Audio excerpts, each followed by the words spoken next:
Welcome, everybody. This is the Geek and I. Nice. It's pretty good, right? Nice. It's my best impression is the Star Trek whistle. How is everybody out there? Welcome to the Geek and I. It's Federation Friday, TGIFF. You can see up in the corner there.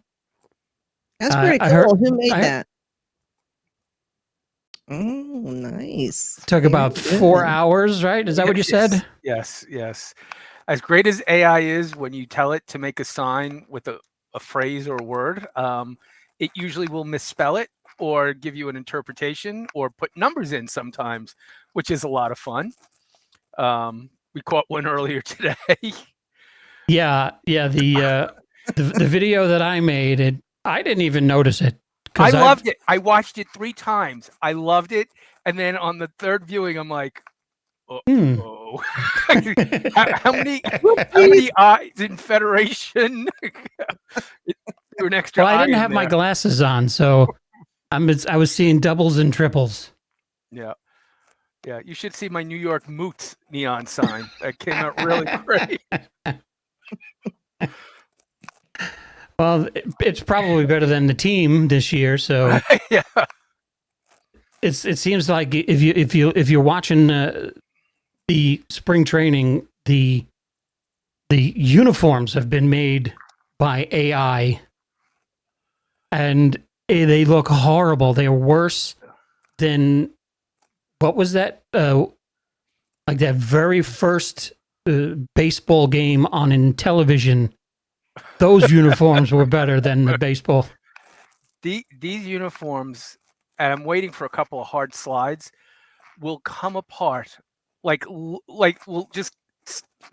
burst into seams when there's ever any kind of aggressive movement in them. They're so cheap looking. And they're see-through. Yes, they're see-through. So that's a little something to get the ladies into the stands. That's it. Yeah, baby. Yep, you can. This is the first time you can go to the plate with 2 bats. Especially if it rains. Oh yeah, if you're wearing a white uniform, yeah. Yeah, that's what I'm talking about. Yeah, he's coming up to bat and he's already has 2 balls. Yeah, they shrunk the lettering on the back. I mean, it's a joke. Although there's now plenty of room for advertisements, but you know what? I told my son, I said, that's what's coming next. They're getting us ready with the smaller numbers and the smaller letters on the back, and within 2 years it'll say Goodyear on the back, or on a pad, or on shoulder or whatever. I'm waiting for the QR codes instead of the numbers on the back, so we could up at the screen get their stats. That would be a good idea. Actually, I'm going to shut up before somebody steals that one. Or get it patented. Or why not just... Or copyrighted. Forget it. I was about to give SNY a really good idea. Never mind. All right. So we are here for Federation Friday, and we're talking baseball. Because there was that one episode of Star Trek where they played baseball, which was one of the better Deep Space Nines out there. Mm-hmm. At least one of the funnest. Yep. Yes, I enjoyed that one. So before we get into the episode, I was just on Twitter, and I'm following GalaxyCon Oklahoma. I think they come up as GalaxyCon Online, and it's for the Oklahoma City GalaxyCon that's coming up in late May. And I found out that Todd Stashwick is going to be there. And I've been trying, every time he posts something, I'll throw a reply in there trying to get his attention. Completely ignores me. But maybe now that I'm promoting a show and it's going to be right in town, I can go stalk him. Because as of right now, to me, it's Kirk and then Todd Stashwick's captain. I got James T. Kirk, and he's right there, second place. Even though he's dead. Well, now they're both dead, right? So Yes. I have him tied for he's definitely in the top 3.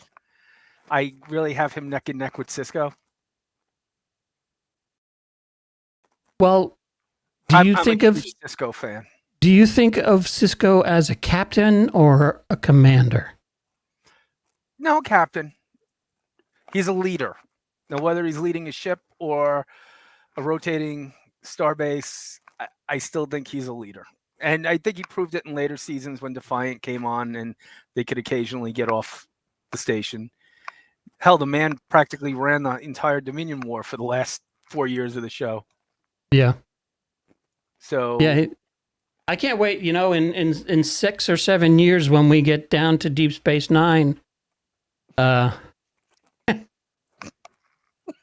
if we're still here.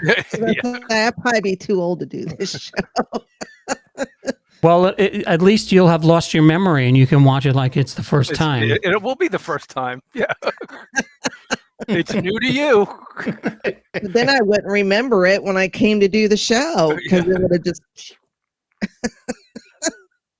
But yeah, I'm hoping. I think I might try and get an autograph package. I definitely would. I had the opportunity when there was a convention out here on Long Island last year. It was great. I've never experienced a fanboy moment like I did right then and there. I got so excited to see him. Told him that at that time. There it is. Told him, I said, I don't want to say this too loud. I said, but you have shortly become my favorite captain. And he leaned into me and he goes, why don't you want to say it out loud? So then I said, okay, right here, best captain ever, best captain ever. Really nice guy. We chatted for a few minutes, told him how much I enjoyed the show, loved the character, loved what he did with it. Really the first, in my opinion, out of the box, fully formed, human, flawed character Star Trek has ever done. You know, this guy was rough around the edges, a bit of a, if I could use the word, a bit of a dick. But he had his but as the season went on, he wasn't being a dick to be a dick. He had his reasons. Right. And in hindsight, they were all good reasons. And I think that little speech at the end when the real Tuvok showed up, spoiler alert, and played that transmission for 7 of 9, it was just like putting the bow on the package. It was like perfect. This is exactly what Starfleet needs. A realist. Somebody who says, you know, damn me though, she's what we need right now. She's the best. And I only regret that we didn't get to see that relationship evolve a little bit more.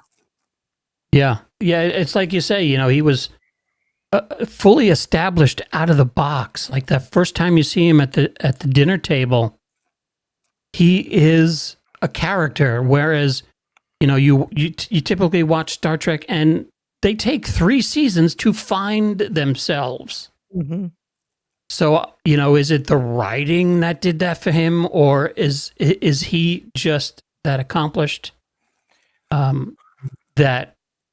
That's the way he took the character, you know, because I thought he was great. I did not like him in the beginning, and if you watch any of our review episodes, you know, by the end, we loved him.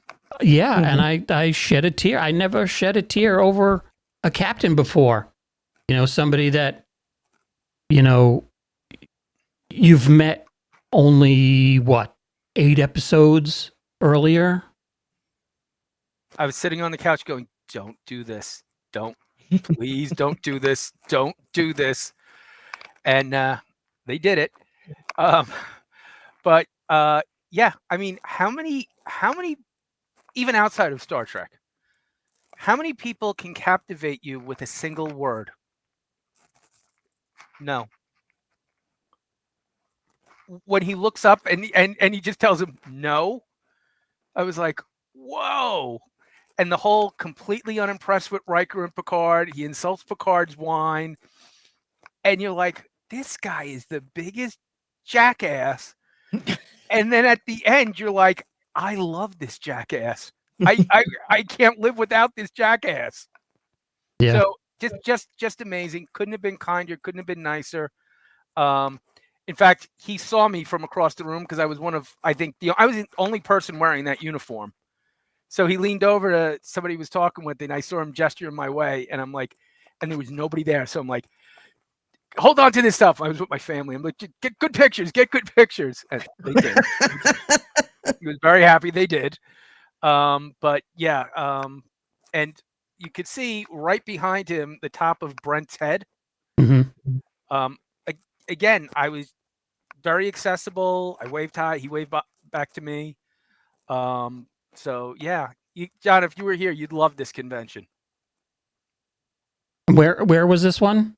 They hold this one. Originally, it was held at the Cradle of Aviation Museum, which is Okay. in Uniondale. Mhm. It outgrew it. So now it's held at the Hofstra Sports Complex. Great deal. Westbury. Uniondale. It's when you go to the Coliseum and you can go either this way or this way. If you go to the right, that's where it is. Okay. So yeah, but great time was had by all. Really, really well run convention. And what was the name of it?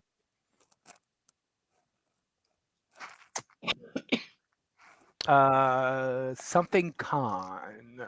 No, Oh. Eternal Con. Sorry. Hold on a second. What was the name of the convention? Eternal Con. I had so much fun at the blind convention. All right. So let's get into tonight's episode. What is tonight's episode? Miri. Miri. What'd you guys think of it quickly? Let's go around the horn. Thoughts, and then we'll get into the breakdown and make fun of the pictures I've chosen. As always. As always. Yeah. Well, it had kids, so I think we all know my thoughts on episodes with kids in them. Then I thought it had a couple of great concepts. In a way, I felt like they threw a lot of things against the wall to see what would stick. And I don't think it was completely successful for me. There were a lot of questions kind of glossed over, like an exact duplicate of Earth became the secondary part of the story. As a scientific mind, I would think that would be a bigger part of it. But and they beamed down in the center of Mayberry. That was the Is that what it was? Because I looked it up online and I couldn't find out what, because when they beam in and you see the town and I'm like, oh, I've seen that before. I know I've never been there, but what? And I looked it up and I could not find it anywhere. Yeah, I knew you would know what it is. It was definitely Mayberry, and we get to meet the first two completely mute red shirts who ever appear. I think there was one line between the two of them through the entire episode. And they didn't die. And they didn't die. And at one point, my son, Spock gives them an order, and they just look and walk away. And my son goes, shouldn't they acknowledge that order? And I said, yes, but it'll cost them money if they speak. So, so you're probably not going to get a lot of talk out of these guys. But I loved the sci-fi kind of portions of it. I thought the performances were pretty good. But to me, it didn't all come together. Now you mentioned the red shirts that are mute. The thing that I noticed was after we mentioned last week that the red shirts, that was the first death of red shirts. So we decided to do a running countdown or count up. So before we get started, I would like to play this little tribute video. It's very, very short because we've only had a couple of them, but here's our tribute to the red shirts.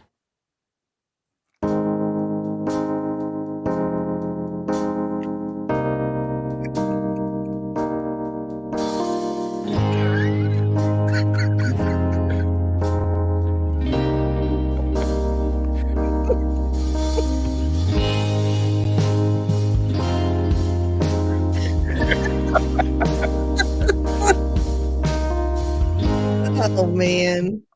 Now, would it be acceptable to do polite applause, and then if there's one we really like at the Oscars, go Yeah. nuts? So, I'm sure that list will continue. It will continue, and you'll have to have an addition and then a subtraction at some point.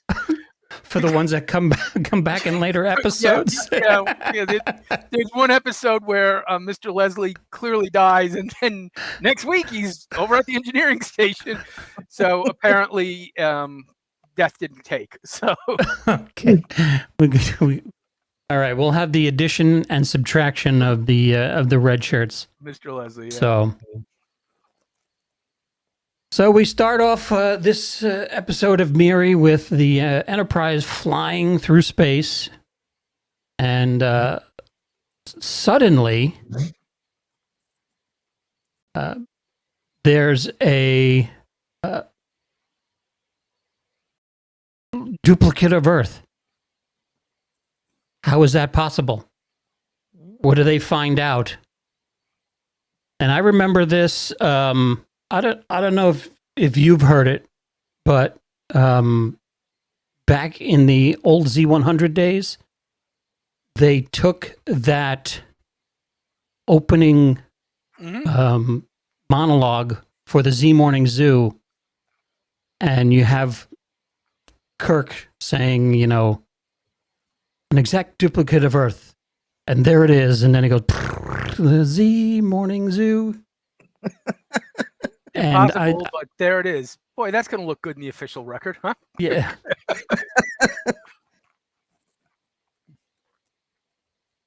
So they do they find life forms? Are they seeing life on the planet, and only a few life forms, and decide to go down, or is it just we're going to go look at Earth? I think apparently this was the week that the sensors were down for repair, because nobody mentions anything about life forms. Yeah, just the signal that was coming through. Yes, the signal, which I wanted to go back and watch. I didn't have time, but it's a simple SOS. Yes. For the planet or for that particular area. So they said they had mid-1960s level technology. If it was planetary, who the hell did they think they were calling? And if not, if the plague was wiping out the planet, who the hell was coming to help? So I thought that was a little odd that they just picked up an SOS. But you got to start somewhere. You got to start somewhere. You would think coming across an exact duplicate, of Earth, maybe without the signal, would have been enough to say, hey, that's strange. We should check that out. But we threw in the SOS. So an SOS that was running for hundreds of years, when there doesn't seem to be any other electrical power going anywhere. So, yeah, and that would make the SOS from 1600, 1700. So, I mean, did they have a revolution? Well, no, I think it would have been from the 1960s because Spock at one point says that he estimated to be about 1960, the architecture, the vehicles, that sort of stuff. So I think they were parallel till the 60s and then diverged up to the 2200s where we were. That's when he says it's running for hundreds of years. Okay, so it started in. Okay. See, I'm not good at math. What a beautiful clear day on the East Coast and the central parts of the Plain States there. Yeah, look at that. It's gorgeous. Yeah, I could see Long Island from here. And there's Russia. I could see it from my house. So we beamed down, and I thought this was going to be like, because to me that looks like it could be Herman Munster's house, but is that you say that is Mayberry? Yeah, that's Mayberry. And where's the bar? What's his name? Barber. I think somewhere Floyd. Floyd the barber. Yeah, I think on IMDb it says that you can see Floyd's shop, but slightly redressed. And I think that corner there that says hotel, that may have been the police department, if I remember correctly.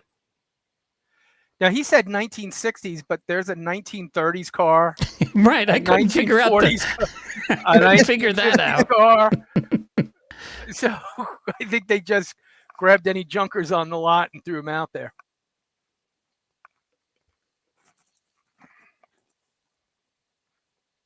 Let's see. What was that? That was what show was it? I forgot already. The Andy Griffith Show. Oh, that's right. I'm not very good at memories.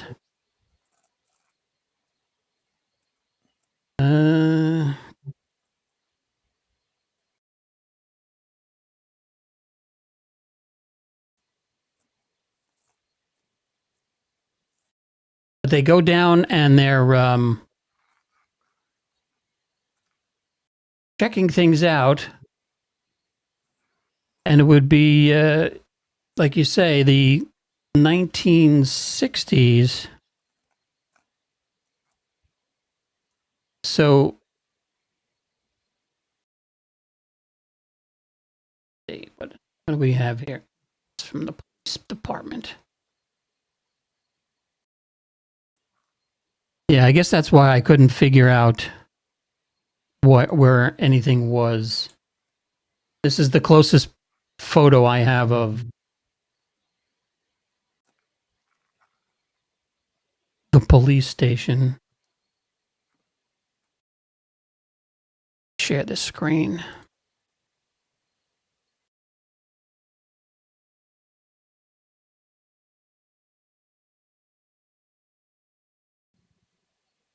It's a Lego.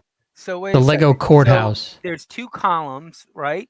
If you go back to that other picture, there's a building with two columns. Right there. Yep, right behind Yeoman. Right here. Yeah. Yep.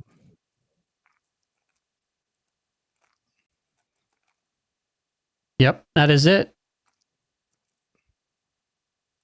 Now, can I ask you, Spock always holds his tricorder button and screen out. Does that seem like that should work that way? Well, when you pay that much for a prop, you want it I guess so. to have the nice looking side outside, facing the camera. Okay. I can buy that. Hey, that's the logic that I got. So then mute officer goes he goes walking around because they spread out on the strange planet with the SOS. And he walks by this door, and the door closes as he passes by. And then this thing jumps out. And this is what confused me until the end, when I finally put together what the disease does. But he's still a kid, but is on the inside mentally, but the exterior has grown old rapidly once he reaches puberty. Now,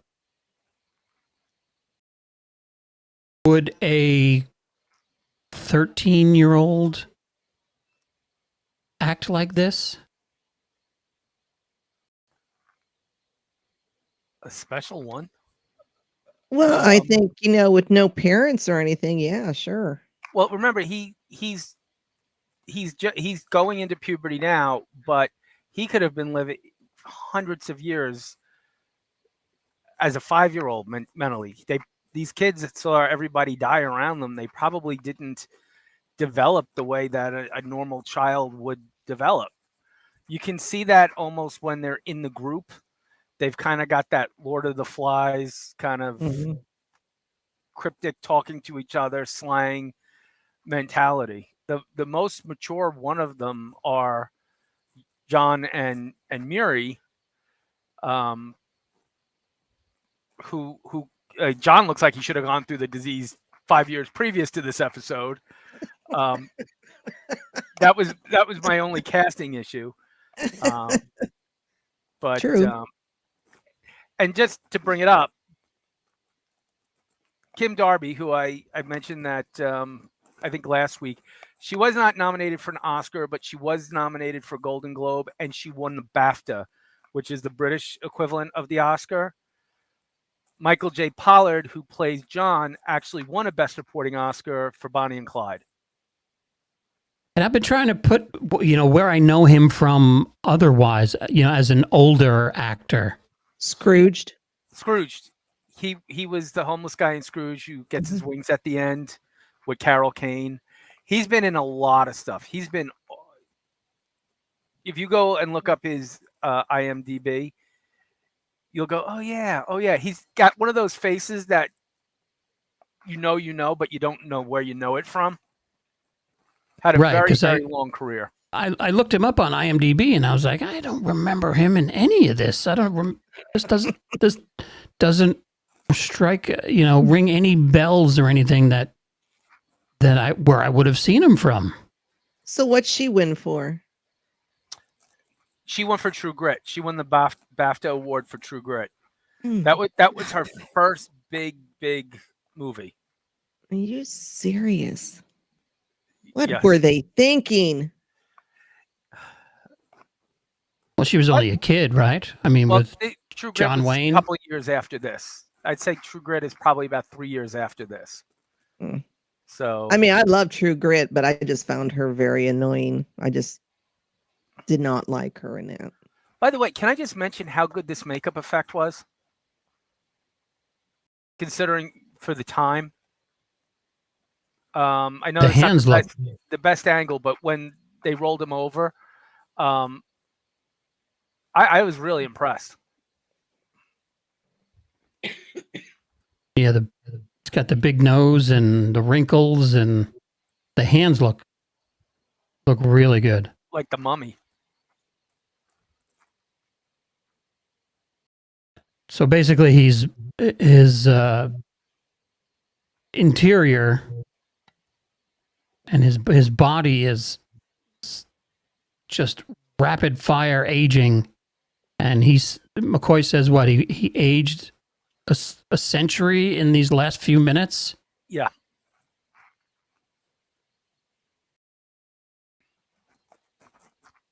So then they hear another scream, right? And they hide behind this tree.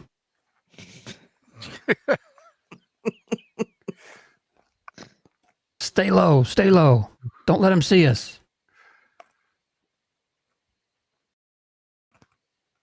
Well, luckily I was they're just- wearing their camouflage. Yeah. Well, I was just counting. I was just counting Kirk's fingers because for some reason now that with AI, I thought I saw.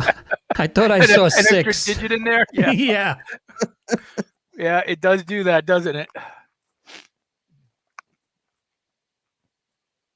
So they go into this house, and that's where Miri is, right? Hmm. Notice that the guard is ready to shoot the ceiling if something should drop down.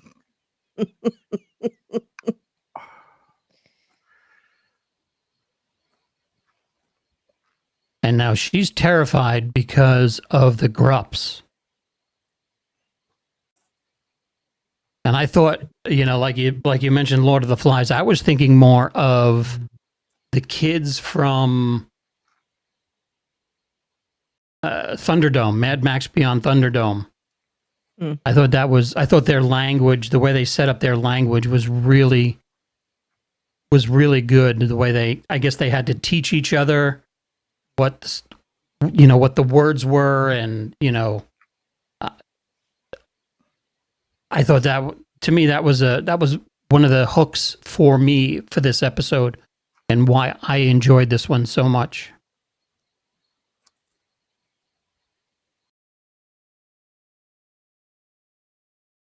And then we, like you say, have Spock looking at the Upside down. upside readings. down. Yeah, it's like, Maybe just trying to challenge himself. maybe it's in Vulcan. Do they read upside down? Well, yeah, the language does go up and down, so maybe. And then the other red shirt just walking away. He's on patrol. He's headed to the courthouse.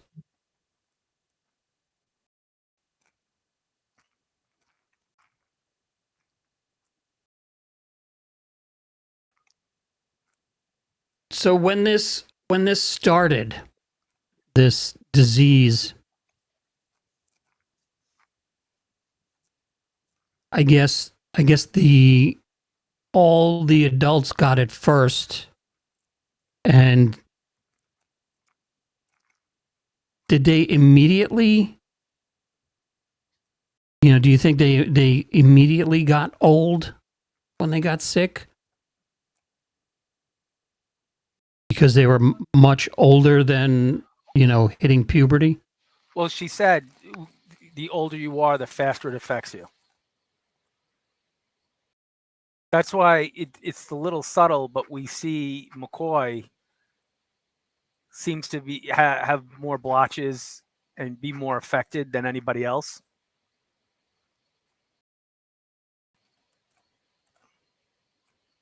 And here we go.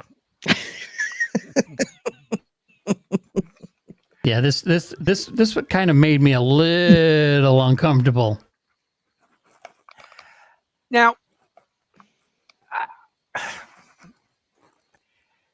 I don't really know what the point of this was. Is he being charming because he's trying to use her? Is he being charming because he's James Kirk? The motivation on this is a little lost on me.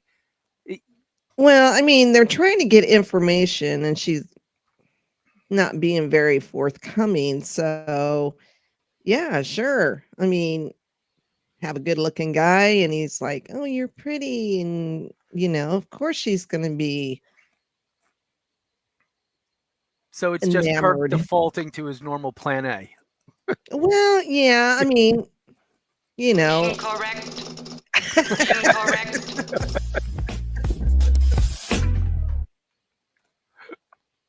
I think maybe it was just a way to kind of get her to open up and make her feel more relaxed or whatever. I didn't see anything wrong with it. At first, I didn't either, but then as the episode goes on, he just keeps laying into it. Like, all right, at some point, Jim, you got to take a step back here. She's an impressionable young woman. Again, the voice of emotional reason is Spock, who says she's becoming a woman, without adding the words Captain Sir.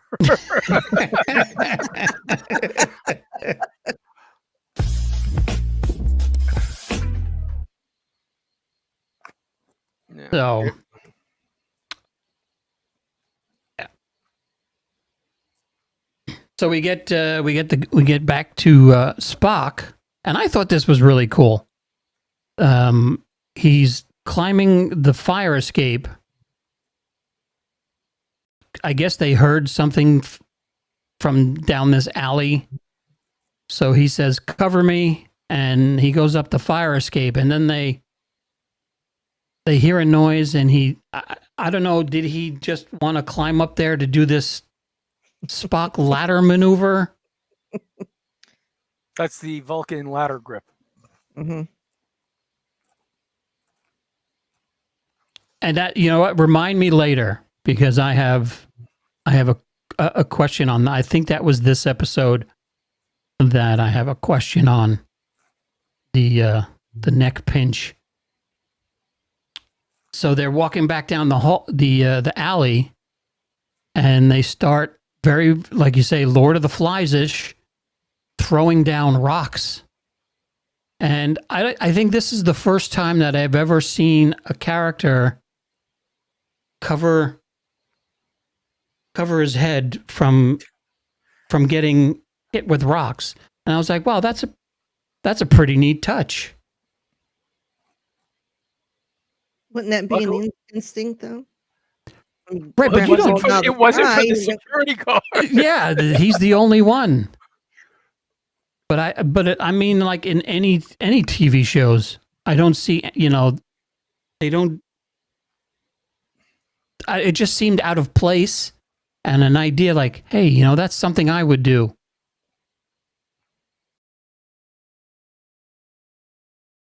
So I thought that was an interesting scene because you wonder, as the years have gone on and these mutations happen, these younger kids have probably had to take out quite a few of their friends and grown-ups who were infected. So it really was a really good trap to catch them in, and it's probably worked before. Yeah, and it was probably the idea of Bat Boy. And we'll get to him later. Yeah. If you know what okay. the reference. So Kirk is still hitting on her, and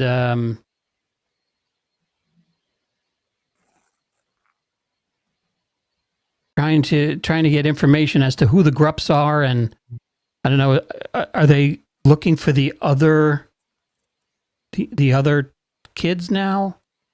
Mm-hmm. And then we see that he's got the splotch.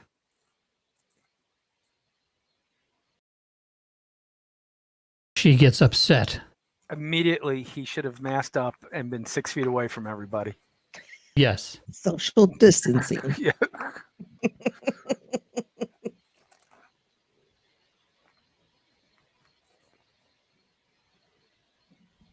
And Spock seems immune. Yeah, they never really. I mean, I guess McCoy is right where it's just his green. The bugs don't like the green blood. Now, I was kind of disappointed because I was expecting McCoy to throw out a few more little insults towards Spock like he would normally do, but I don't think we're at that point yet within the series where, you know, him and McCoy, or him and Spock go at it quite a bit. But yeah, I was kind of disappointed he didn't hurdle a few more insults. Well, I think it's because he actually had something to do. Instead of coming up to visit the bridge and have plenty of time to throw insults, you know, he's This like, is true. oh crap, I got to work here. Yeah, so he goes right to work using his little microscope and the communicators that for some reason don't make any sound when you open them in this episode, but And I found this a really interesting part of the episode. The whole search for the cure and discussing what it could be, and just the back and forth between Spock and McCoy when he says, when they talk about puberty, he goes, that. Why are you asking that? Like, it was like two men of science going back and forth. I like that part. Mm-hmm. So this is kind of what I would call the Quincy part of the episode, as McCoy is trying to figure out the disease without Sam. I love that show, Quincy. Great show. We should do a Quincy rewatch. No, never mind. Okay, that was quick. So, So he's using the old timey microscope, and this guy. Where's Ahura? Yeah, she's gone again. I think that's Farrell, if I remember correctly. Was he in an earlier episode? Yeah. And he was sitting. Was he sitting next to Sulu? Sulu, yeah. He was at the navigator station.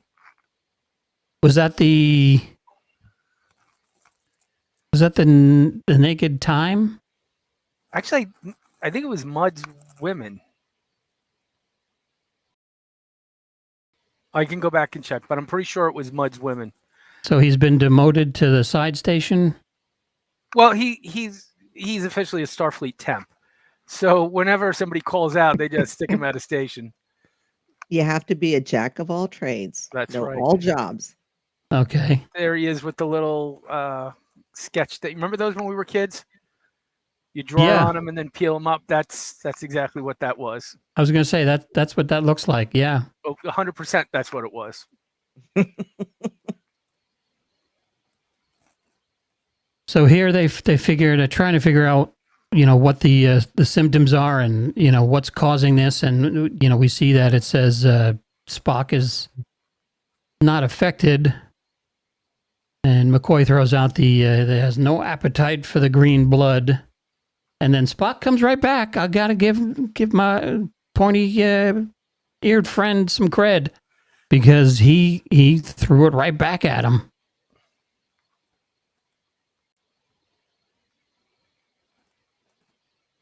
So they contract the disease.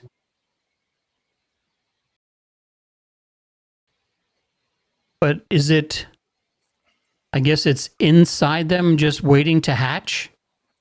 I thought of it very much like shingles. Mm-hmm. The disease is inside you. It's just sitting there waiting for something to trigger it. And then it goes on the top of your house? Is that? Yes. You replace them after a storm. So I guess the hormonal changes is what triggers the activation of the dormant disease in the subject. Because you're like the resident doctor on this panel here, so I am. I do have a biology degree. Yes. So again, I'm the nurse. I have a nurse, so background. There you go. Okay. So that's why I found this part the most interesting.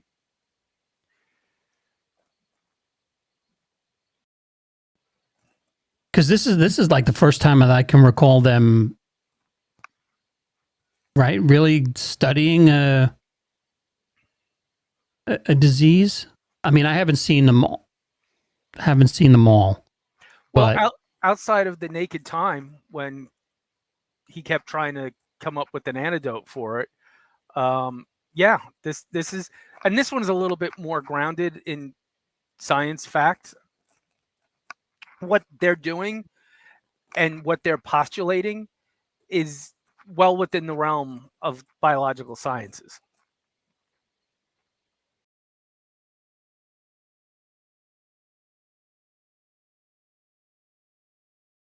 so I guess they're trying to figure out how they, like he says, how do they keep the line going if they die out, right after they hit, 13, 14, 15 years old, and all of a sudden it's a quick death in what, days, do they say? Yeah. So this couldn't have happened too long ago. Because what is the youngest one? Maybe 4? Right. So let's say they were a newborn when it happened, and what they say, 100 years For a is month. like a 1 month. So they age about a month in 100 years. So this could be several hundred years. Okay, so the disease, the thing that they were doing to extend life actually worked until you hit puberty. Right. Mhm. Okay. So I would assume it wiped out the adults fairly quickly, and then as that first, then they, if you think about it, all the adults probably died off very quickly. Then you had people who were just about to enter puberty who may have died in 50 or 60 years after that because of the timing. So you've got generations dying off, but they are dying off at a incredibly slower rate. Mhm. So we may be looking at the last remnants of this society. And like he says, that little girl, she's going to be all by herself for. Well, they also say that they're running out of food, but she could Mhm. technically be alone for hundreds of years. Yeah, I don't know why they had to throw the food thing in. These people have enough problems as is, and now they've already got plague, and now we're putting famine in there too.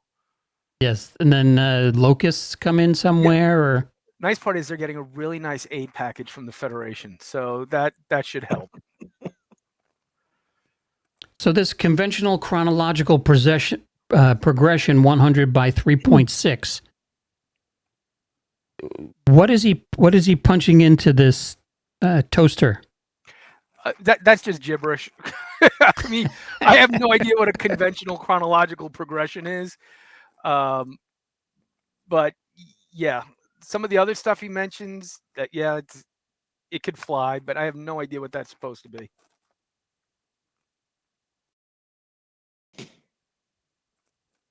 Wait, see, that's where she said the line backwards, I think. 100 years and only 1 month? Shouldn't it be? Oh, no, that's right. Okay, I had it backwards. Now that's when they get the disease, right? No, they're talking about how they age. So she's confirming that they can live 100 years but only age a month. Okay. Yeah, I think it was just delivered awkwardly. Right, because she says and, not in. If Yeah. it was in, it would be. Yeah, it would be it would flow better. right. But if it's because she said and, I guess she needs some kind of end of the sentence that would be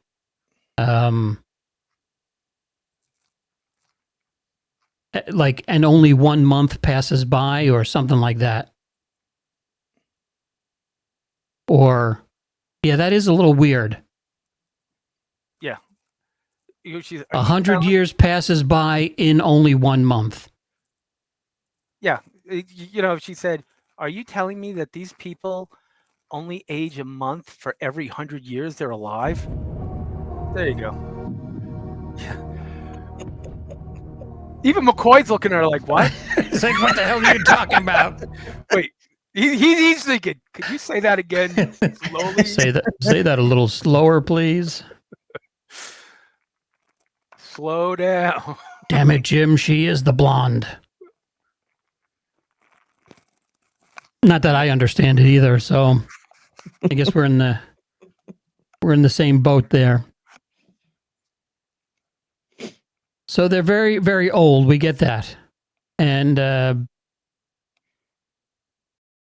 she's, I don't know, she's daydreaming back to, I guess, her childhood when it was all play and no responsibilities. And that's, I guess,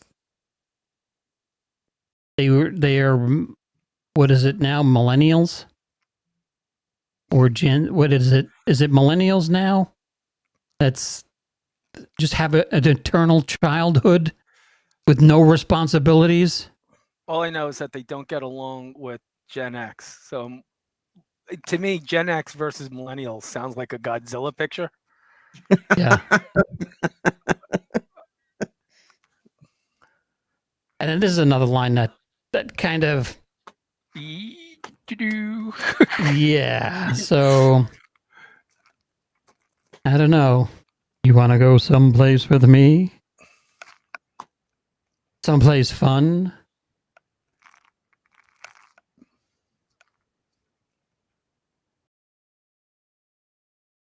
So she says that, well, Spock is saying that Miri could be 300 years older than Rand.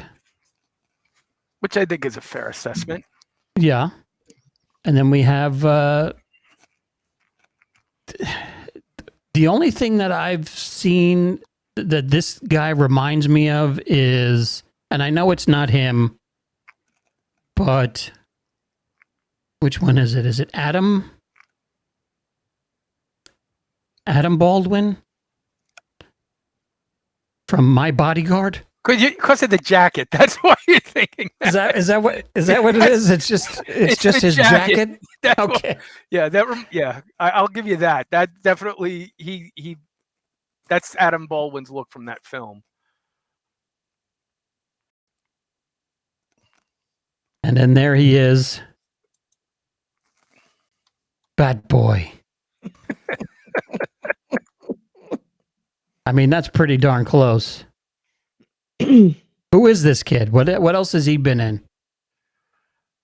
No, he doesn't show up in another episode. He looks like a kid who shows up in another episode. I don't know. Some of the kids here in these scenes are actually the sons and daughters of some of the actors. Shatner's daughter is in here. I think that's the little girl he carries around. I believe Grace Lee Whitney's two boys are in the background there someplace. And I think Gene's girls are in there, if I'm not mistaken. All right, so you can't just type Miri into IMDb because something else comes up. Drop it down to episodes. Yeah. That limits it quite a bit.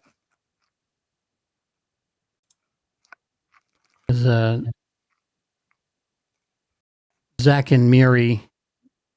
Yeah, that's a different podcast.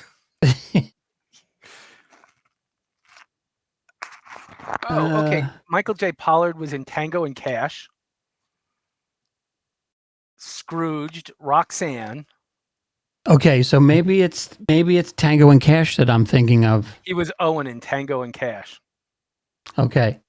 Yeah. Yeah. So he worked consistently from the 60s all the way through to up to 2020. Let's see.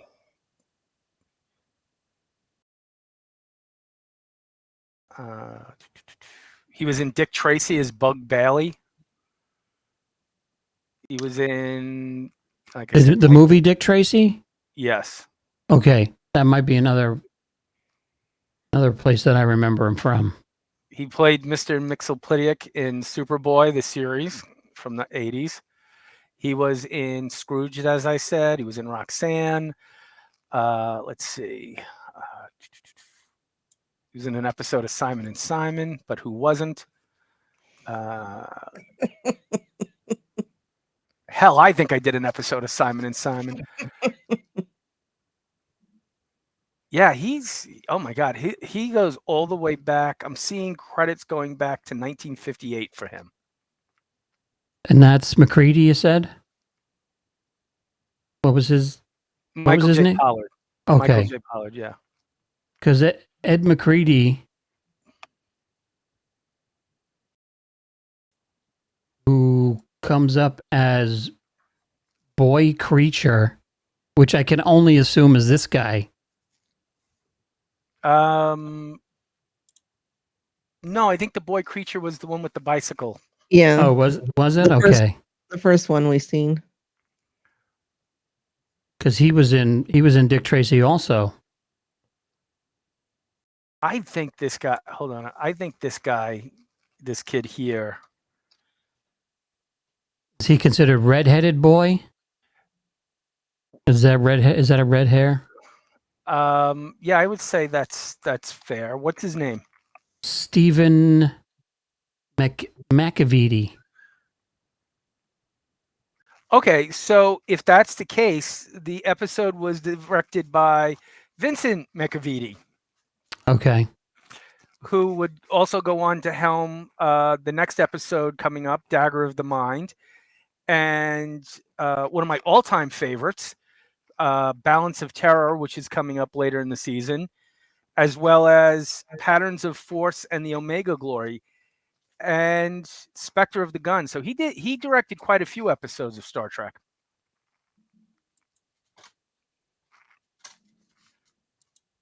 Yeah, I don't know if that's him though. 'Cause it does. I'm watching him. There's like, I can't tell if this is an ad on IMDb or because he's a producer.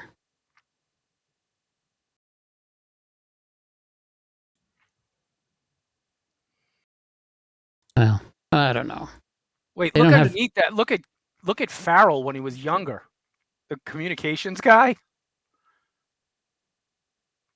What the hell happened to him? Oh no. Okay, little boy John Megna. There's a picture of him on the IMDb. He was into Kill a Oh, there. Mockingbird, Okay, little boy. Cannonball Run.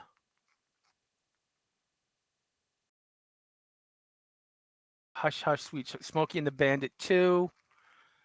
Yeah, he had a pretty good career too.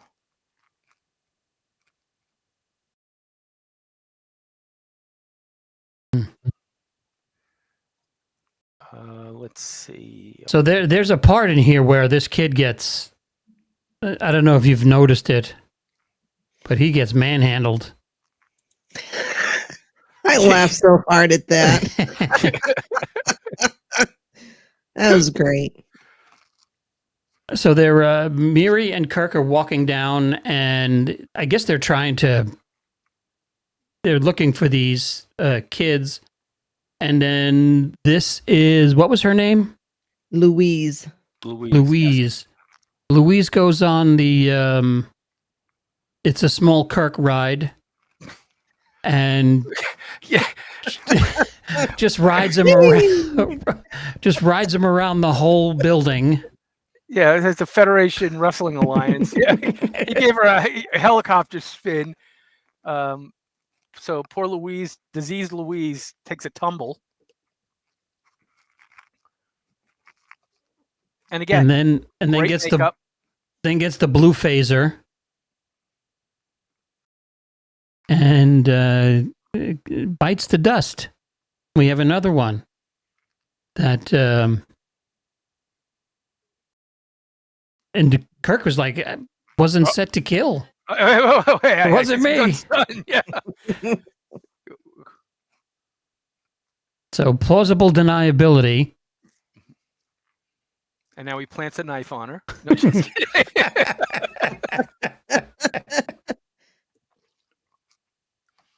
So we have, so now that's two that we've seen that have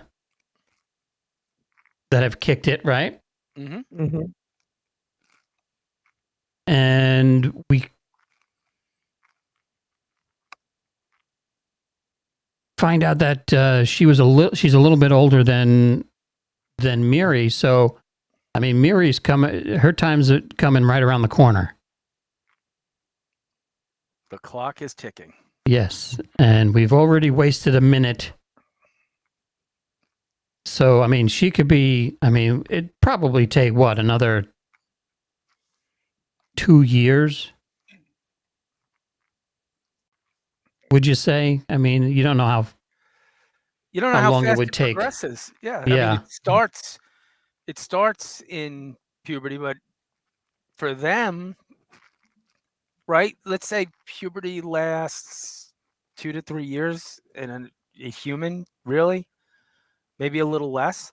So that's 36 months. So 3,600 years from now, she'll be,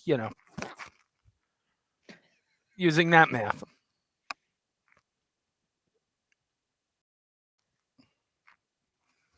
So Spock finds a booklet that has some information in it about the disease and what they were actually doing, but he doesn't thoroughly trust the last few entries because he he says that this guy was starting to go insane, and Kirk's sister shows up, and Did anybody for a second think that maybe he got that some other way?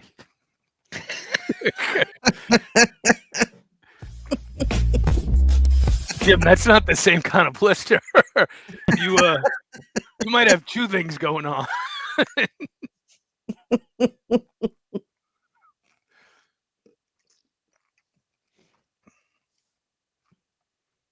so at least this time they have 7 days.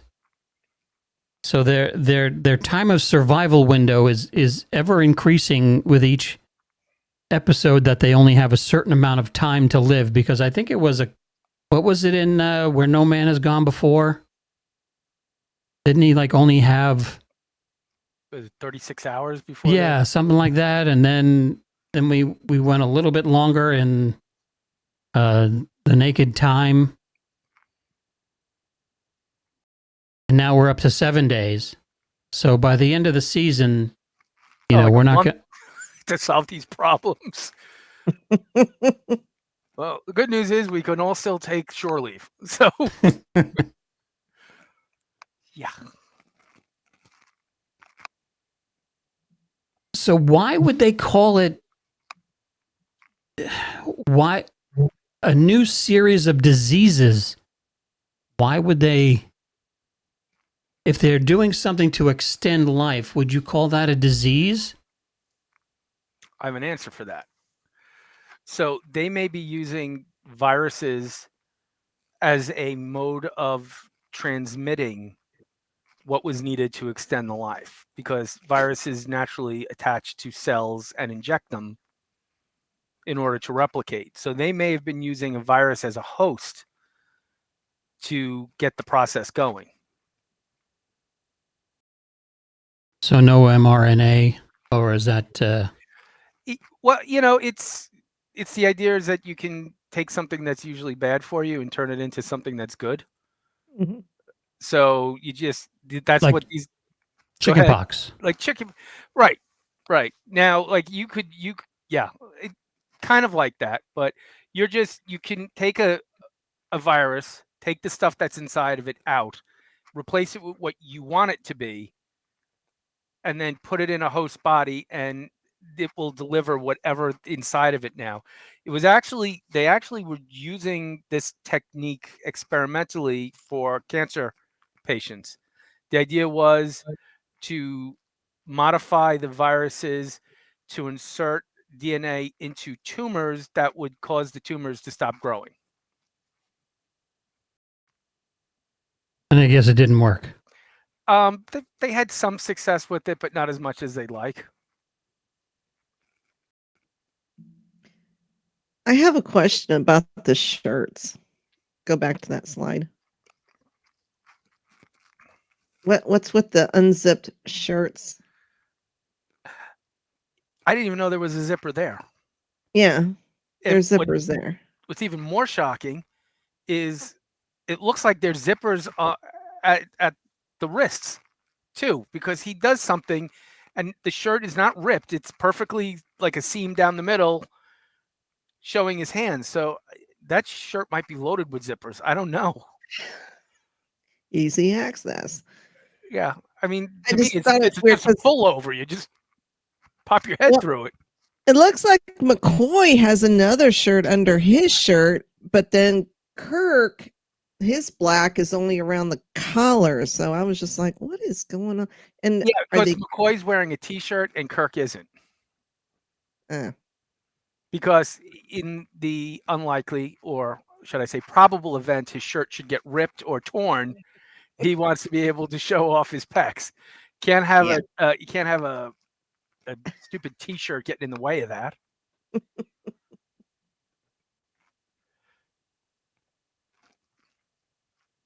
So they hear a noise in the next room, and this was a great plan.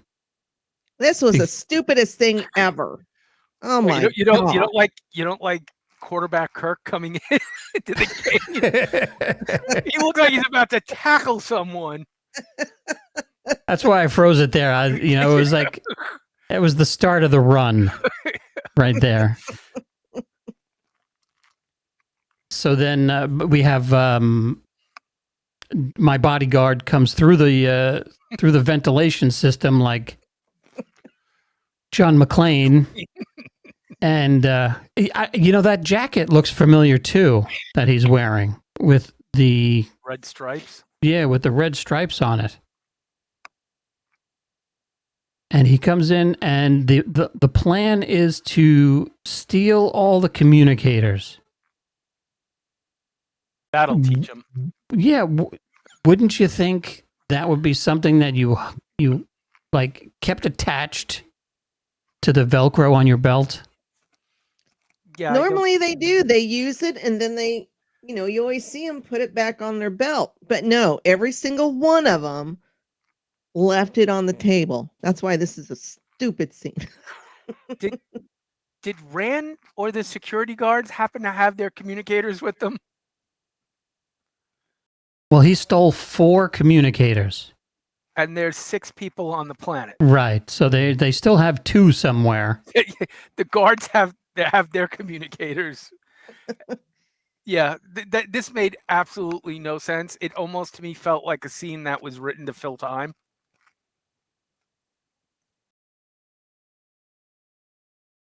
Well, I mean, it has a point that you have to prevent them from talking to the ship.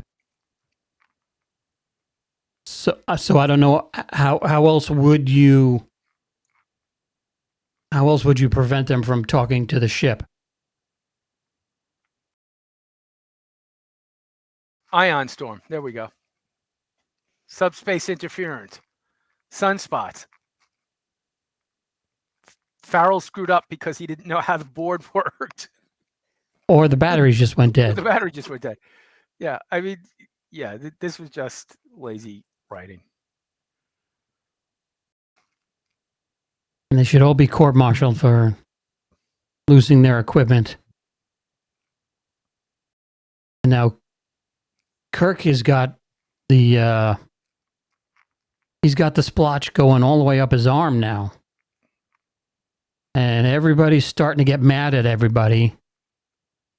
And Rand takes off.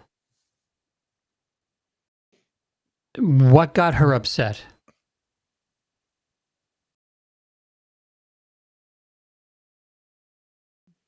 I think because of the attention he's paying to Miri.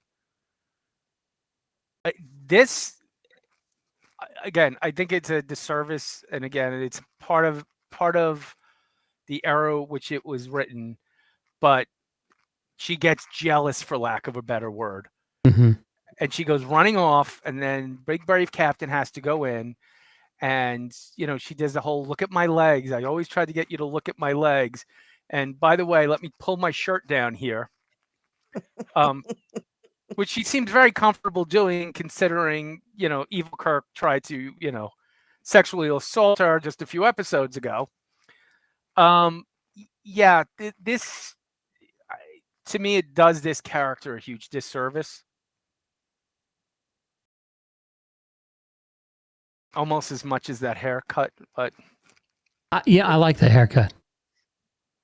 You like the B rap kind of whatever this is called? I do. Yeah, very Austin Powers. Mm. Yeah. So now she's getting jealous because Kirk is paying attention to Rand. And now it's like this love triangle. By the way, love the scene where McCoy just totally loses his shit. You want to take a crack at it? Boom, and storms off. Like, and I'm just thinking, just another Tuesday for McCoy. You know, like Mhm. just flies off the handle. Yeah.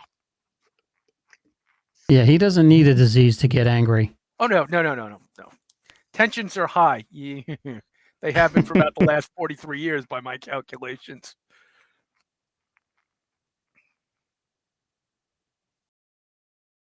So he realizes he made a mistake with his calculations, I guess, or when he didn't focus the microscope, or he didn't write something down that he was supposed to. Some kind of adjustment he was supposed to make and he didn't. Or he should have. And then we go back to the kids, and Miri is here planning something. Now, I got the feeling that she was kind of using them the whole time in this scene, setting them up. She wants them to do the dirty work. Absolutely. Well, do you think her fascination with Kirk was an act because she doesn't trust the Grups, or I get the sense that she's really falling for him. I think she's got a crush on him. And this would be the behavior of a young girl experiencing this. So, and if we can get her away, that yeoman, the way she says that yeoman, like, get them separated. I want them separated because I want him between the lines. I want him for myself. yeah, isn't that like a problem though? Because like eventually he's going to turn and attack, right? Or is she just so love struck that she doesn't care what happens as long as she has that, that little bit of time? I think it's probably a little bit of both, but she also sees them working on a cure. So if she can get him alone and they successfully find a cure, then they can live happily ever after. So the motivations are a little bit all over the place and not clear. Is it me or does this guy look like Shaka from Land of the Lost a little bit? Yeah, that's that's why I was like, I know this guy, and then I thought it was Bat Boy, but yeah, it could be Chaka. Man, every one of those teeth are in business for themselves. Mm.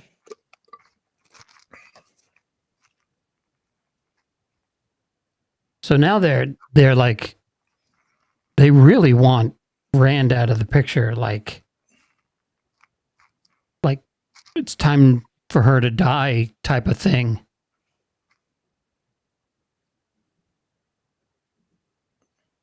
And then we find out that McCoy has found a vaccine,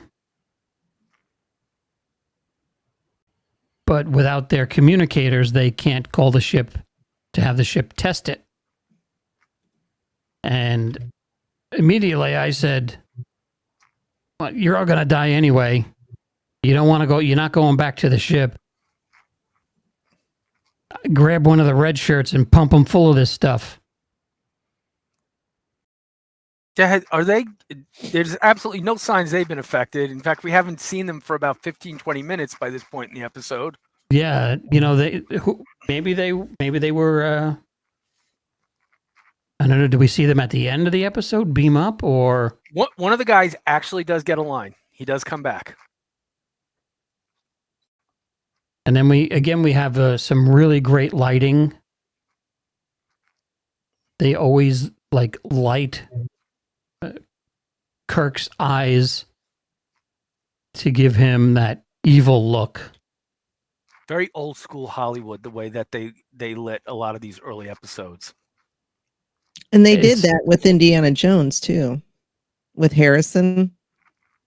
Because every time they did it with Harrison, it would always remind me of early Star Trek.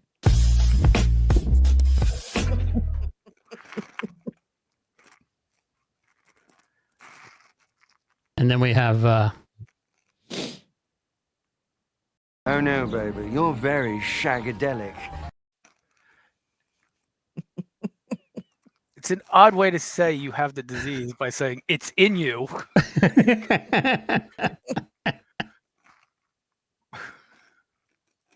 I put the go in swinger, baby. Dying to break those out, huh?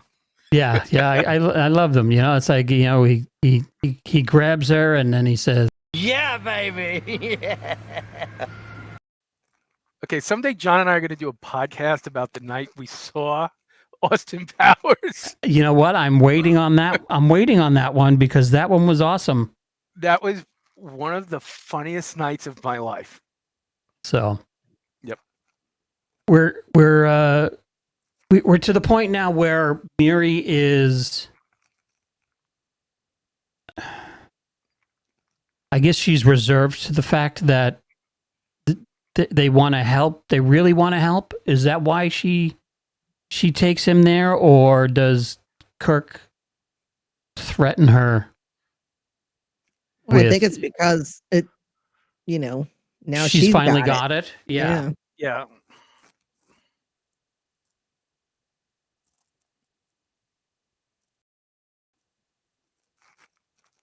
You know what? Now that you mention, was this the Q character from Tango and Cash?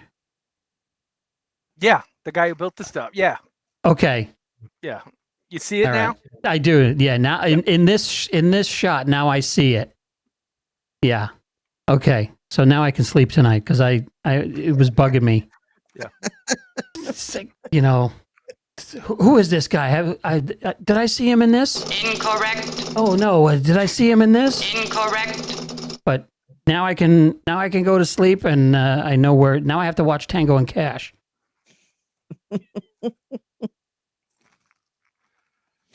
So now everybody's gonna look at this shot filmed through cobwebs.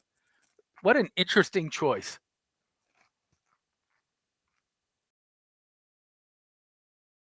And the language that they use.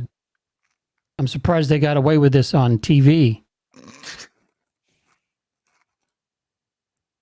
Not like I sat through 2 hours of it last night, so that was no blah blah blah. okay. And I just have to say, how would you like to be Kirk, hanging around the captain's table one day, going, "The Jim Kirk who got beat up by a bunch of kids, right? Right? You got beat up by a bunch of 6-year-olds, right?" Very odd scene. it's good though. It's good. It's creepy as hell. Homicidal kids are always kind of a factor. Yeah, and then you have mask is weird. that kid that had that like Hannibal dog Lecter. And what's with the dude on the left with the pink Sherlock Holmes hat? Yeah, I was gonna say we got. What the hell kind of mysteries is he solving? Right, and then on the right you have a guy in who plays for Herbie the Love Bug's football team. Yeah. And then I don't know, what is this, like dragged under a truck? Groucho, is that who that is? And where did we get the giant? I thought it was a Frida Kahlo mask, but okay.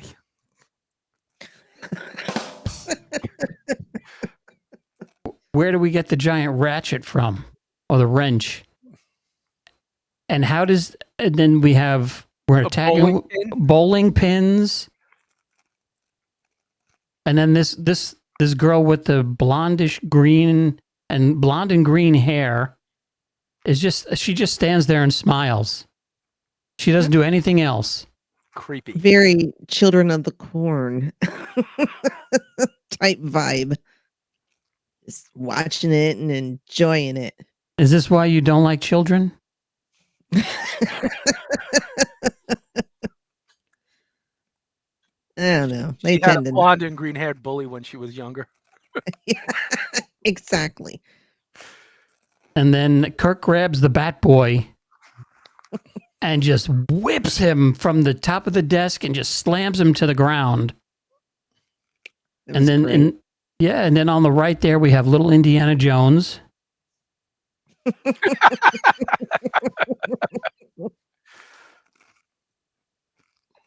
And then we have two GI Joes. We have a GI Joe at the bottom, and we have Patton at the. I'm going to say that. Yeah. Patton on the left. So this is like the whole cast.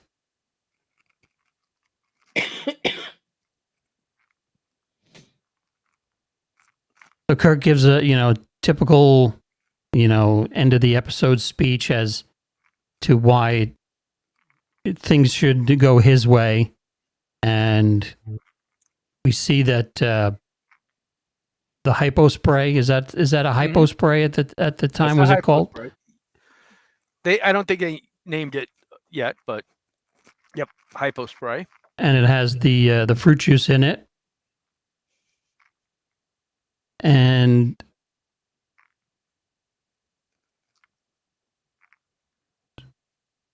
Kirk. I guess Spock delivers the Grand Moff Tarkin line, and he goes off to, I guess, look for the security guards. Where the hell are frickin' Frack? I haven't seen them.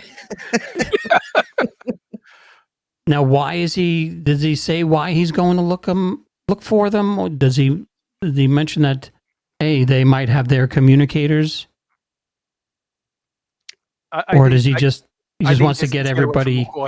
It's like I need a break. I'm gonna go check on their progress. So Dr. McCoy has a toothache because that's where the splotch is growing, and he gives himself the injection, and it looks like it hurts. Notice he doesn't rip his uniform like he did when he had to give Kirk the injection in the naked time.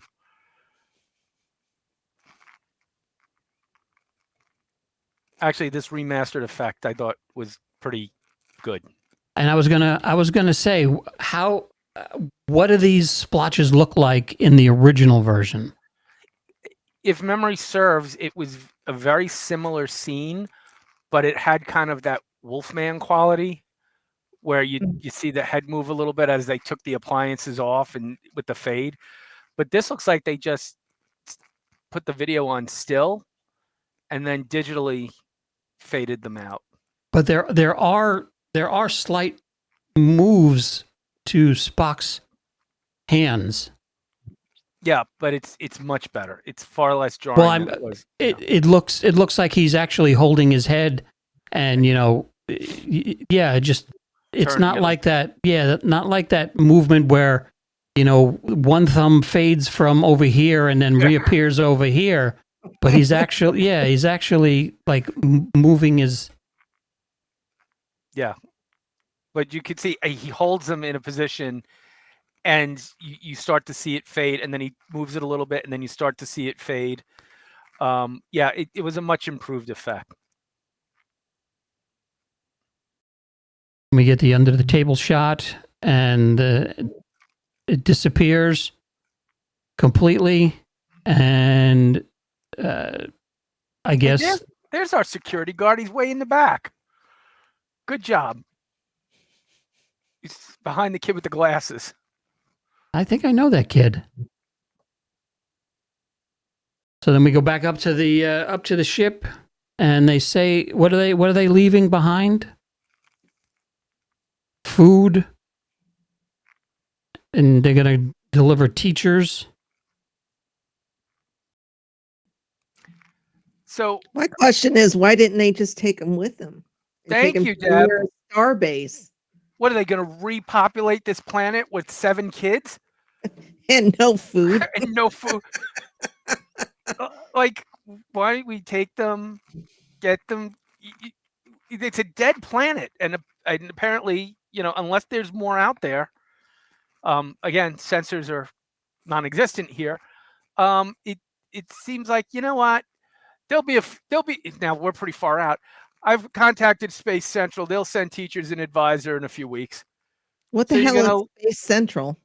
Okay, that was before we actually had the Starfleet Command. terminology for Starfleet Command. Yeah.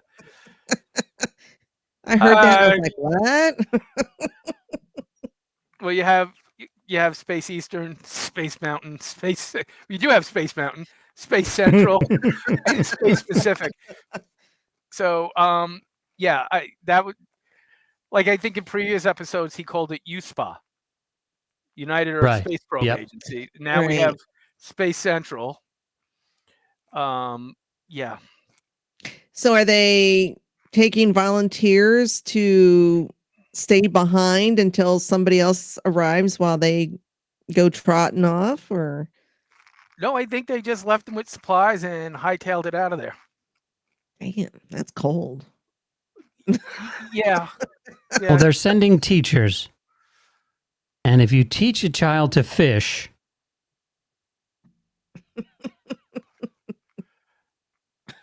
and then we have another great one-liner from Kirk.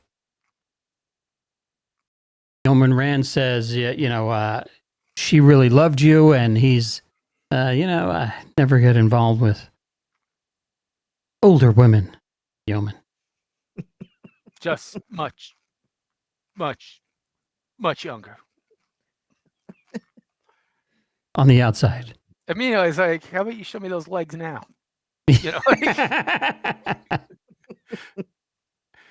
And off they go, leaving those poor children to die. Yeah. As this was, I enjoyed this episode. It's not on the, like, I think I gave, what was it, last week?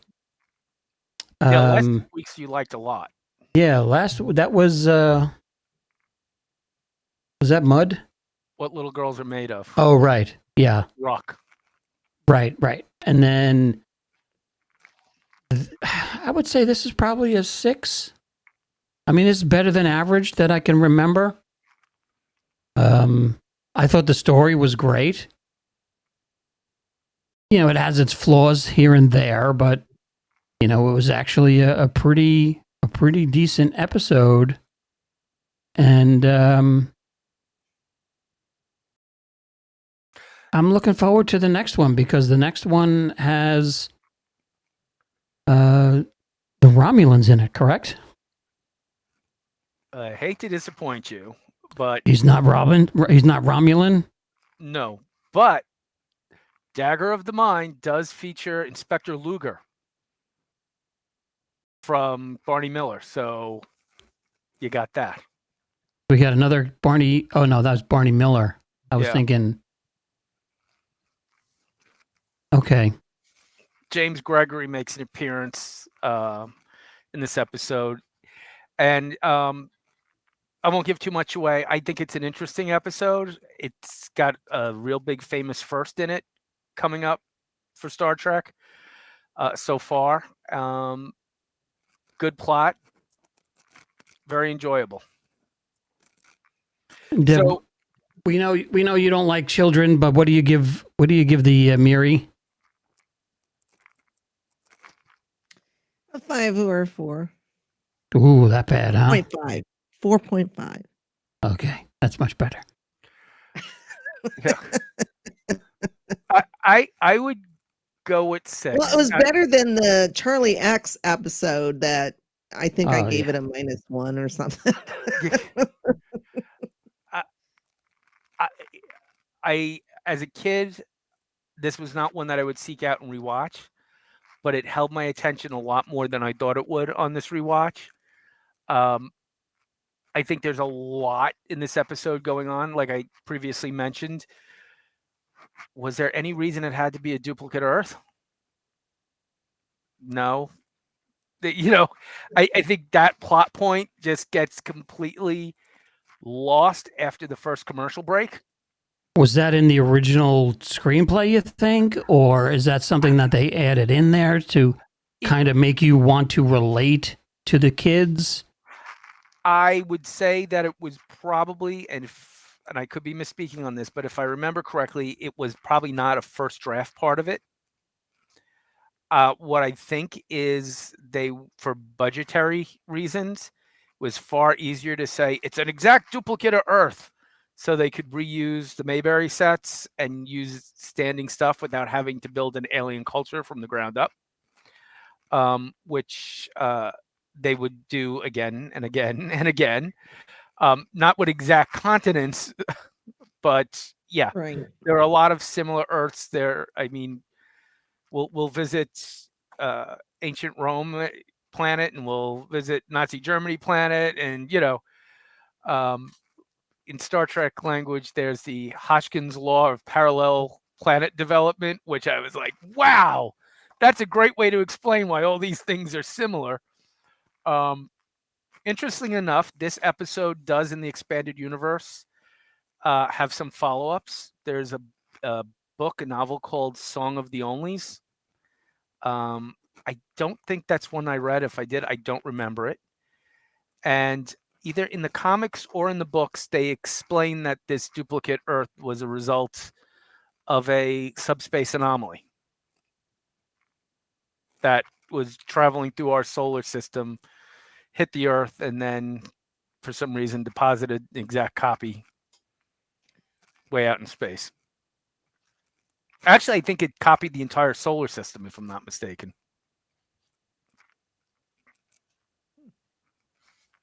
How do you spell only? Is it Onlies?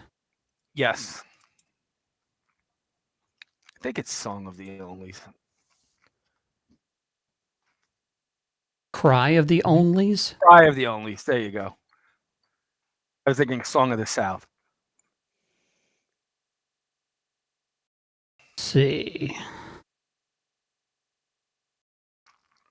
Summary. Captain Kirk must confront the ghosts of his past to prevent a catastrophic war. Doesn't sound like it could be a sequel. Let's take a look. Hold on.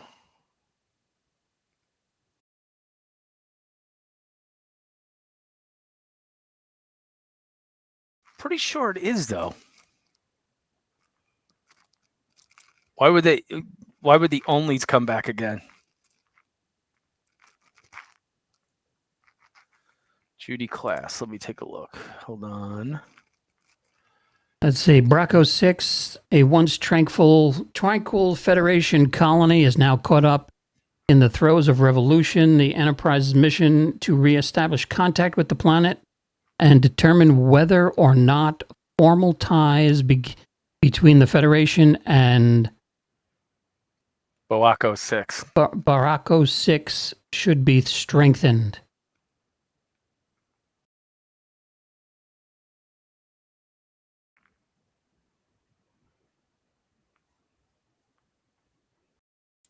So maybe that planet was Boaco 6, and that's why we're visiting it back. And then It says in reference is Baracko 5. And Barack Obama. Sorry.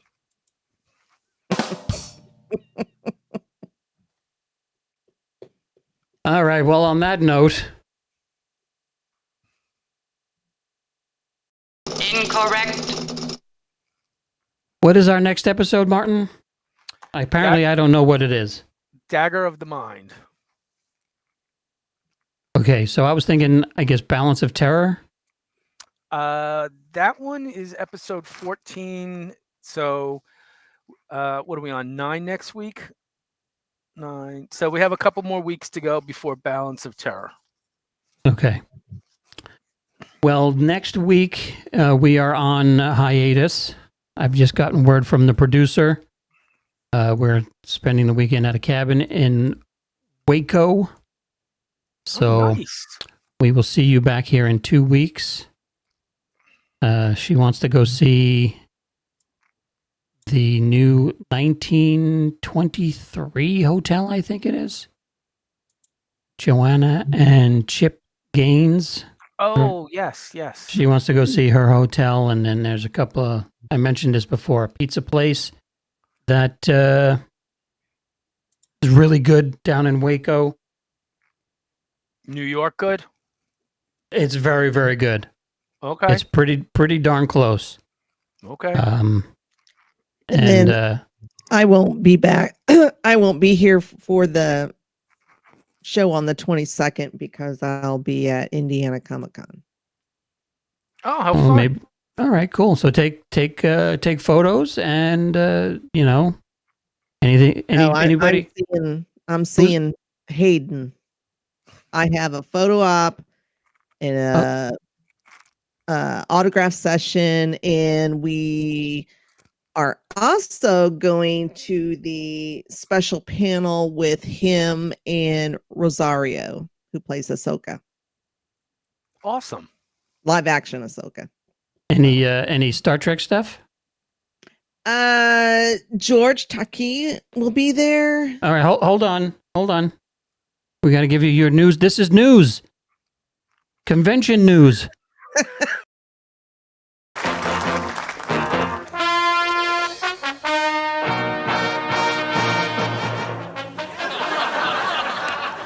Good evening. Here's a news flash.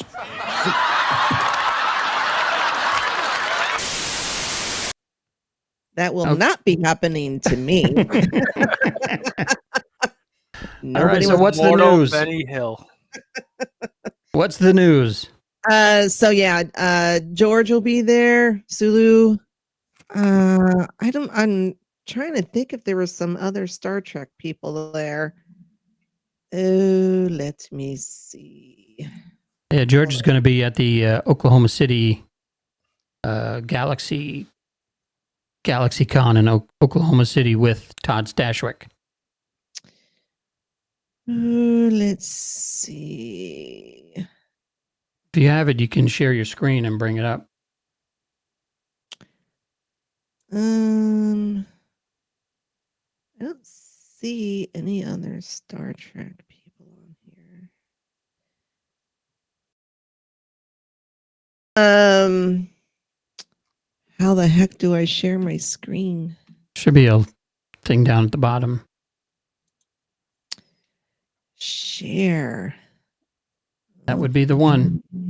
It's right next to the Sunny button. You're so funny. There you go. Did that work? Yeah. Let's see if I can find it here. There you are. Oh, Charlie Cox is going to be there?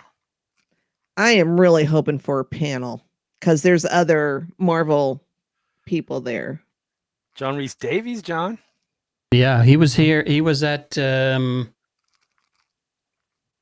think he was at Dallas Fan, or maybe he canceled. I was excited to see him at the Fan Expo or the Fan Festival, but he actually canceled. Okay, so I see Sarandon, right? Chris Sarandon down at the bottom there. He was on DS9. And to the right, the actress from The Boys. My son ran into her in New York City recently. Scroll down a little, Deb. Oh, I was like, why aren't you scrolling down? See, it's your computer. I'm good, Well, but not I that do good. not know. I don't. Only- I'm not techie. Oh, Only you and the federal government can control your computer. So all right. And Chris Sarandon from one of my favorite 80s movies of all times, Fright Night.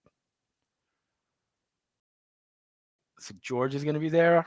Robert Patrick, Lou Ferrigno, Randy Quaid. Edward James Olmos.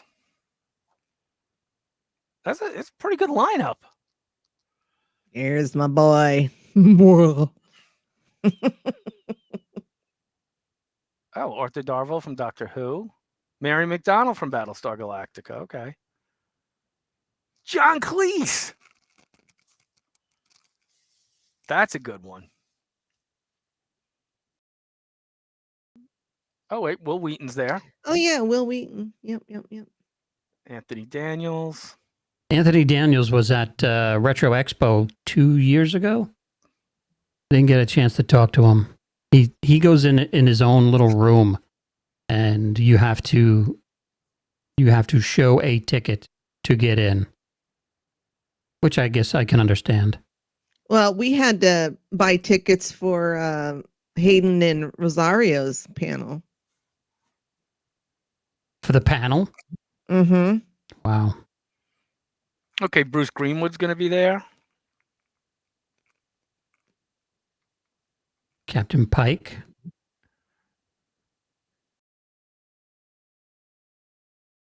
Lee Majors and Lindsay Wagner. Mm-hmm. Yeah, I think they were at Retro Expo together also a few years back. He has, I think Lee Majors has the greatest voice in television. Even to this day, he just sounds, it's just Really? so smooth. Yeah.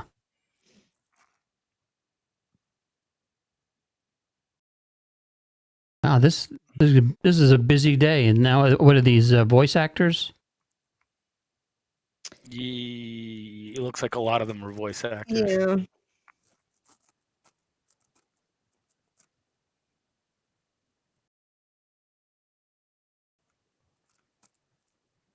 So we have there's a Timothy Zahn. wow, yeah. Oh yeah, I'm excited to see him. I'm hoping to get something signed. It just keeps going on and on and on. Geez, who's not going to this convention? It'd be a shorter list. Yeah. Me, I'm not going. Yeah, you're not going. Yeah, I assume. Oh, these are panelist people. I guess some of them are. Because I was like, I have no idea who these people are.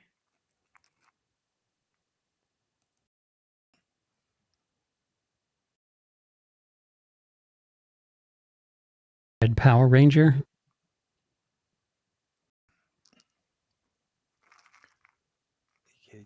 Let's see. Now she's an author, but I don't know. A lot of who- Power Rangers. Yeah, Power Rangers are big at conventions because when I was up at the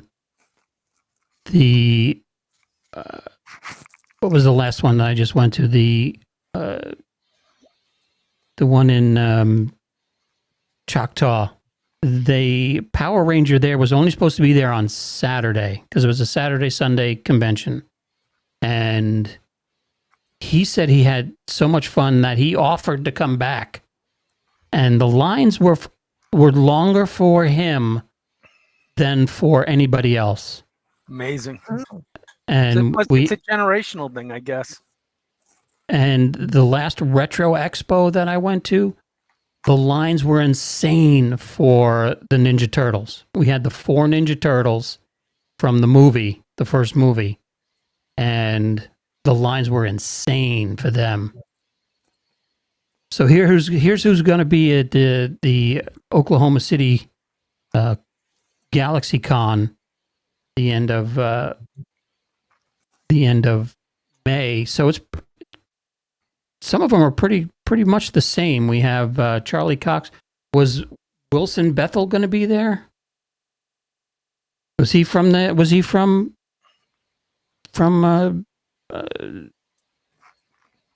Daredevil? yeah, Daredevil.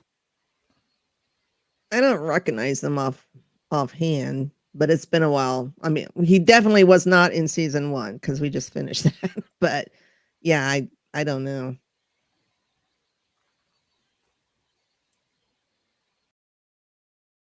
Kurt Fuller. Everybody, Kurt Fuller, everybody's favorite 80s bad guy. you know, when I was at the Smithtown Theater, there was, what movie did we have? I think he was in the movie that we had, and everybody was like, "This is you." I was like, "Okay, I appreciate that." I think Nice. Richard Dreyfuss is coming to Oklahoma. And then we have Steve Burns, who is Blue's Clues. Steve, he looks like he's evil in this picture. Yeah, there's something going on there. I don't know what, but it's something. A reboot of Austin Powers or something. He wants to play Dr. Evil. And then we have 3 Trucks. Terry Farrell, who I'm excited to see. Nicole DeBoer. Is she still with Nimoy's son, or are they Splitsville? I don't know. It's beyond my knowledge and capacity to care. Mm-hmm. Don't sugarcoat it. How do you really feel? And then we have just put up on the website, I guess today, Todd Stashwick, Ross Marquand, Okay. and we have the kid from Shazam. Right? Is that the kid? Yeah, that's the kid from Shazam, right? Jack Dylan Grazer. Yes, I believe so. And then another Red Ranger, Austin St. John. I think he's the one that was just up at the other Comic-Con. Barry Bostwick. Remember his movie? Bostwick. Oh, Remember his God. big movie? Megaforce? Megaforce? Yeah. Dun, dun, dun, dun, dun, dun, The dun, future is dun. now. Yeah, I recently tried to watch Megaforce, and I couldn't even Megaforce myself to do it. I got through like the first 20 minutes. Yeah, but when it came out, Oh my God. I had those cars. I wish I still had them, but I had the Megaforce vehicles, and those motorcycles were awesome. Mm-hmm. And you know who else was in that? Edward Mulhare.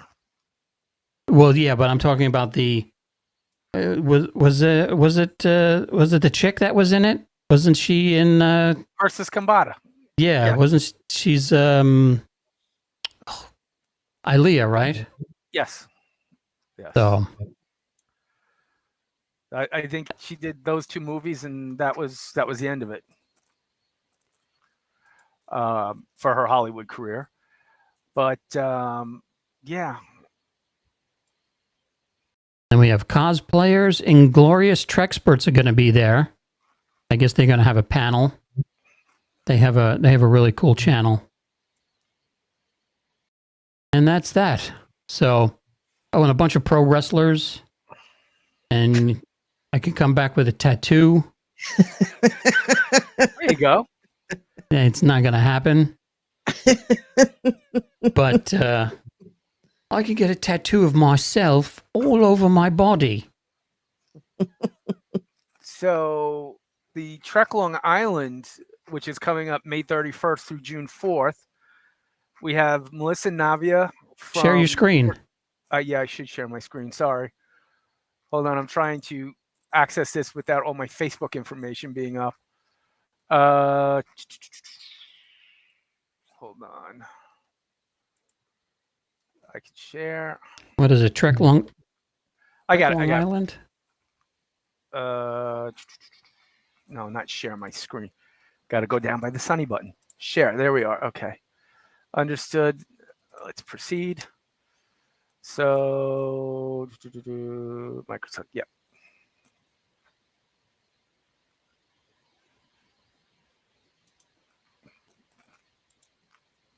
Nah, where the hell is it? Wait, just lost it. Hold on a second. Had it and lost it.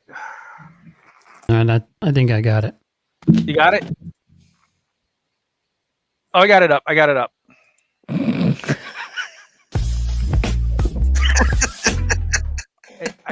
I instantly regretted it. As soon as it came out of my mouth. Instantly regretted it. So let's see who we have here. All right, so we got Melissa Navia, right? Armin Shimmerman. That's definitely one that I would go to. Ethan Phillips. Chase Masterson. We got Admiral Chayev is going to be there.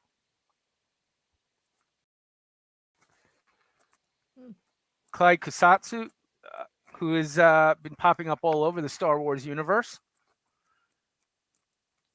Chancellor Martok himself, J.G. Hertzler.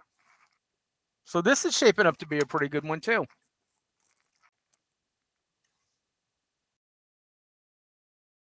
So who do we got there? So we have Melissa Navia from Strange New Worlds. Armin Shimmerman from DS9. Ethan Phillips from Voyager.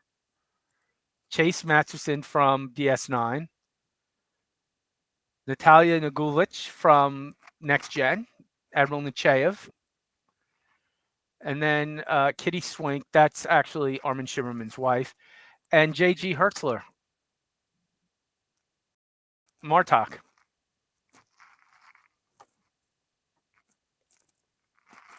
That's a pretty good lineup too. And when is that? That's the May 31st through June 2nd. So that is the week after the Texoma, Oklahoma City. Is that Memorial Day weekend? Probably. I don't know. When is... It's usually the 25th is usually Memorial Day. Or around that time period. Yeah, it's pretty good. We got a whole bunch of conventions coming up. And hopefully you guys remember to take pictures. I'll take my crew with me, so. Yeah. Are you dressing up?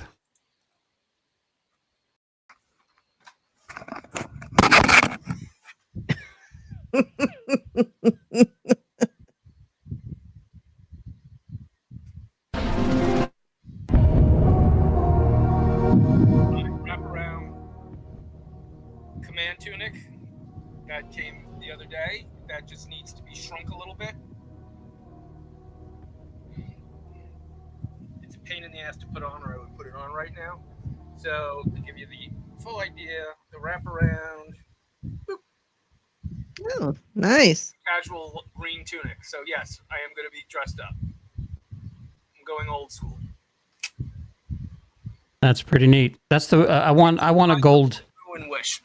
I want to go to there's the Sherwood Forest Fair down here in Dallas, and I need to get an old school Trek uniform and walk around the Sherwood Forest Fest with my tricorder. Thought maybe you were going to get tights and go as men in tights or something. No, go. Going as Star Trek, beaming down to a strange planet that resembles Earth. You know, But there it the is. Renaissance Fair people hate that. Do they? Oh, yes, they absolutely hate that. Well, it's all fake weapons, though, right? Mm. Where's our sense of humor? Well, I don't think anyone in this podcast has lost theirs. Thank God. So, all right, Deb, what do you got coming up on your situation?